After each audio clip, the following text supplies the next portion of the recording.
Welcome to ETCISO. This episode is powered by ColorTokens. As organizations accelerate their digital journeys, the security conversation is shifting from just protecting networks to protecting identities, access, and data itself. Because today, many breaches don't start with sophisticated malware, they start with compromised credentials of misused access, which makes identity first security more critical than ever. To explore how organizations can rethink access protection in this evolving landscape, I'm joined in by Karthik Murthy, solution architect from ColorTokens. So let's dive straight in. Well, thank you so much, Karthik, for joining us for this conversation today. All right, starting with, let's talk about how organizations can rethink access protection at this point in time. And as we know that despite, strong perimeter Mhm. defenses, breaches, continue to happen. So, talk to us about why is the idea of breach resilience so central to the cybersecurity world today? See, let's kind of look at this, right? Most security professionals today agree that perimeter defenses alone are not enough. If that was enough, there are organizations who have poured in billions of dollars into perimeter defenses, but breaches continue to happen. The latest off the press was yesterday, right? Yeah, The striker breach.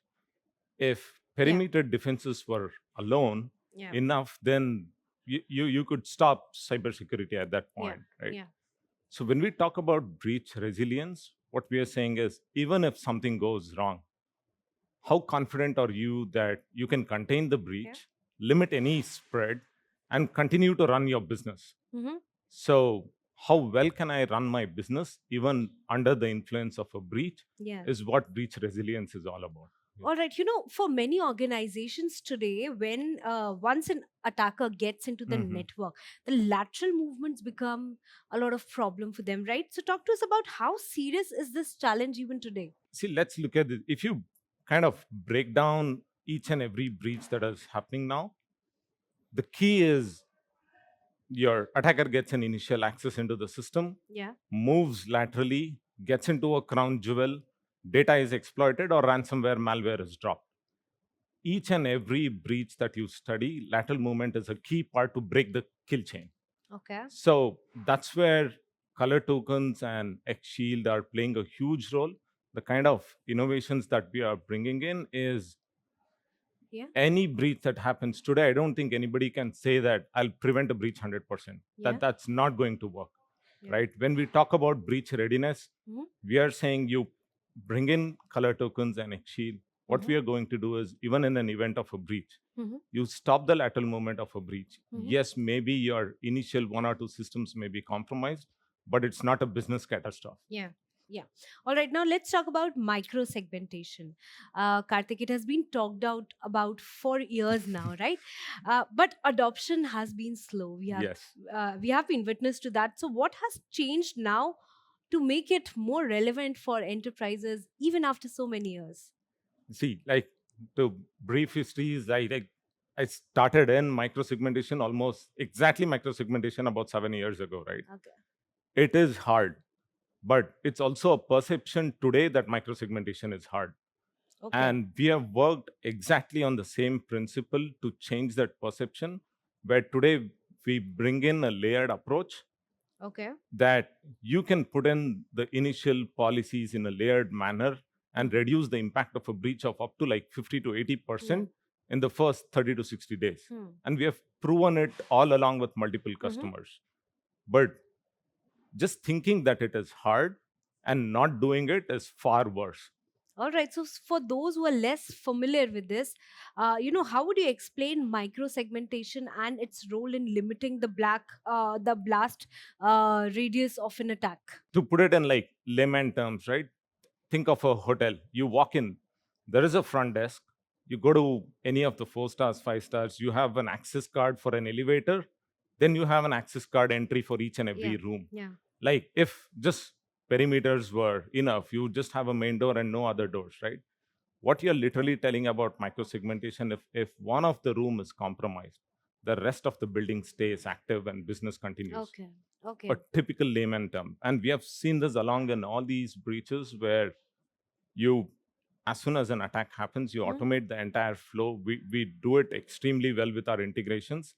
You contain the attack, limit the blast radius to a very small portion, and literally the next headlines is you had an incident, but the business continued. Yeah, but how micro-segmentation sort of support broader security frameworks also? For example, zero trust for that Yep. matter. Micro-segmentation is one of the foundation pillars of zero trust, right? Zero trust is a complete baked framework where you're saying any communication that happens in my network is only by 100% trust. Hmm. And micro-segmentation is a key pillar where you are literally saying, I'll break my entire network into small individual pieces by my business Hmm. knowledge, so that if something goes wrong, it's contained in a small Hmm. environment and it doesn't spread. All right, but we've spoken so much about micro segmentation, but talk to us also about how can enterprises implement micro segmentation without actually disrupting their existing operations. Like you were talking about the example, the hotel example, Yep, right? yep. But how can that actually happen? Because we know something is happening at our backyard. See, okay, when you get into kind of implementing micro-segmentation, right?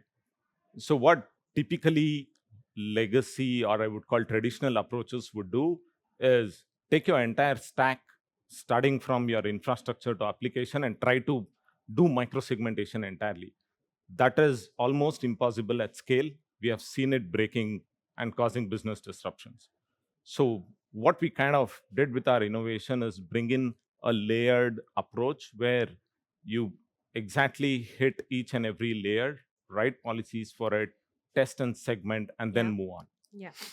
And from a CISO's perspective, if we talk about what are those key outcomes that they should expect when we talk about Like, especially micro yeah. segmentation and implementing it. So on a broader scale today, when I talk to most of the CISOs, there are a couple of key points that they're worried about, right?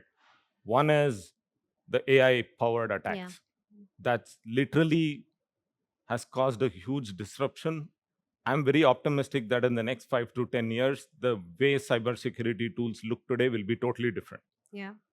The second aspect is your user and identity piece, where today the attacks are not some external identity coming in through the perimeter. It exactly looks as if a Yeah. legitimate employee is doing an access, Yeah. so none of your tools detect because it's a Yeah. legitimate access. Yeah. Third part is you look at any third party vendor access, right? Hmm. Typically, this is very common across the manufacturing plants where too much of privilege is given to third parties, of course, for business reasons, for patching or whatever. But that is where kind of the trust is broken. All So, right. like stitching all these three, I would really put OTIT convergence, third party access, AI powered attacks. These are something that at the top of the list. Yeah, and rightly said, we are in the hybrid environment as well, right? The environment is hybrid and also very, very dynamic. Yep. So, looking ahead, talk to us about how will the role of micro segmentation evolve in enterprise security? It has been here for years. What's going Yes. to happen in the next few years? It's like I kind of compared the traditional approaches Yeah. versus where it's going. I would say any tool, including micro-segmentation, right? It's piece of the zero trust framework.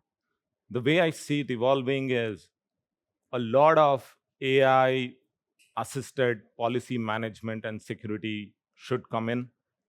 That's coming in, by the way. And the other part is detection and response, right?